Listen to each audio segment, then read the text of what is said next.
혈관 중에서 가장 큰 혈관, 저는 심장이라고 말씀드릴 수 있습니다. 심장은 하나의 큰 혈관이고 거기에 관상동맥들이 있어서 심장이 작동하게 되는데요. 심장에서 뿜어져 나온 혈액들은 동맥을 통해서 주요 장기로 전달이 되고 그 덕분에 생명은 유지되고 있습니다.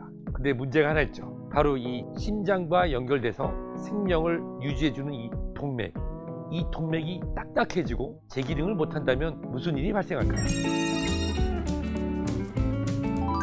심장에서 나온 혈액을 주요 장기로 보내주는 동맥, 이 동맥이 딱딱해지는 질환을 우리는 동맥경화증 또는 죽상동맥경화증이라고 합니다. 그런데 여기 나오는 이 죽상이라는 건 과연 어떤 의미일까요? 자, 심장 혈관을 상상해 보겠습니다. 거기에 우리가 정성스럽게 쏜 죽을 쏟았다고 생각해 볼게요. 그러면 어떻게 될까요? 죽의 모양이 동그란 파이프인 동맥을 덮고 있는 것이 상상이 되시나요? 실제로 이 죽상동맥경화증이 이 죽상이라고 하는 뜻은 죽을 엎어 놓은 것처럼 원형의 동맥을 콱 틀어막고 늘러붙어 있는 상황이다 라고 해서 진짜로 그 죽의 죽상동맥경화증이 맞습니다. 동맥경화증은 과거에는 이 혈관 벽에 콜레스테롤이 차곡차곡 쌓이는 것이라고 생각을 했는데요. 우리가 연구 등을 통해서 이것은 단순히 쌓이는 것이 아니라 과다하게 활성화된 백혈구와 여러 가지 사이토카인 등이 동맥의 내벽에 상처를 입히고 그 상처 속으로 파고 들어가서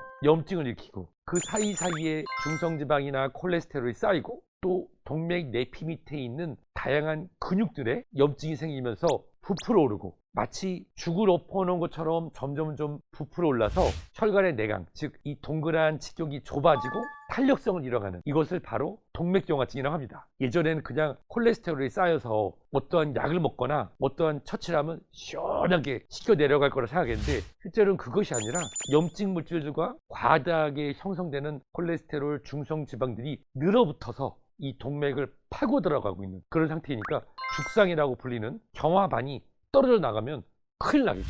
경화반이 바로 혈전이 되어서 떠다니면서 막히면 심근경색이나 뇌경색을 일으킬 수 있기 때문입니다. 혈관이 딱딱해지는 동맥경화증의 원인은 여러 가지가 있겠지만 과거에는 우리가 단순한 노화로만 생각했었죠. 그뿐만이 아니라 최근에는 지질대사 이상, 즉 고지혈증, 이상지질혈증 또는 갑상선 기능 저하증 등의 호르몬 대사 이상 또는 당뇨병, 고혈압 등의 이런 직접적인 혈관의 손상을 일으키는 질환 또는 유전적인 소질, 식생활 등 딱 한 가지만의 원인이 아니라 여러 가지 원인이 서로 병합돼서 발생되는 것으로 확인될 수 있습니다. 이 동맥경화증을 확인할 수 있는 방법 중에 가장 쉬운 방법은 바로 경동맥 초음파입니다.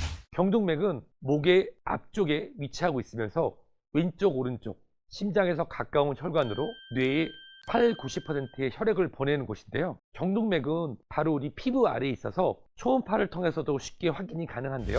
이를 통해서 관찰하기 어려운 뇌동맥이나 심장동맥으로서의 관상동맥 대신에 이 경동맥의 두께, 경화반 등을 확인하면서 동맥경화에 대한 어느 정도의 이해와 치료 대책을 세울 수가 있습니다. 이 동맥경화증을 경동맥, 즉 목에 있는 큰 동맥으로 확인했다. 그러면 동맥경화, 딱딱해지고 또 경화반, 들러붙어 있는 찌꺼기들은 경동맥, 목에 있는 동맥에만 있을까요? 그건 아니죠.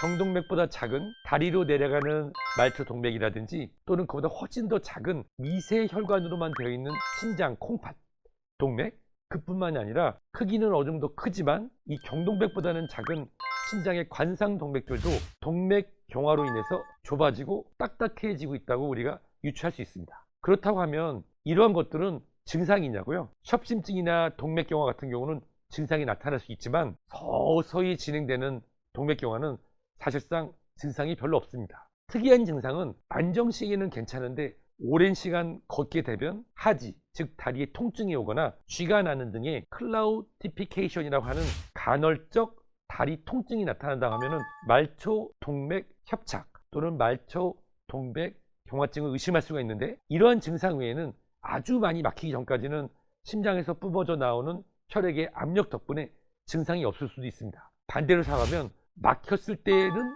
이미 늦어서 괴사가 진행될 수도 있다는 것이죠.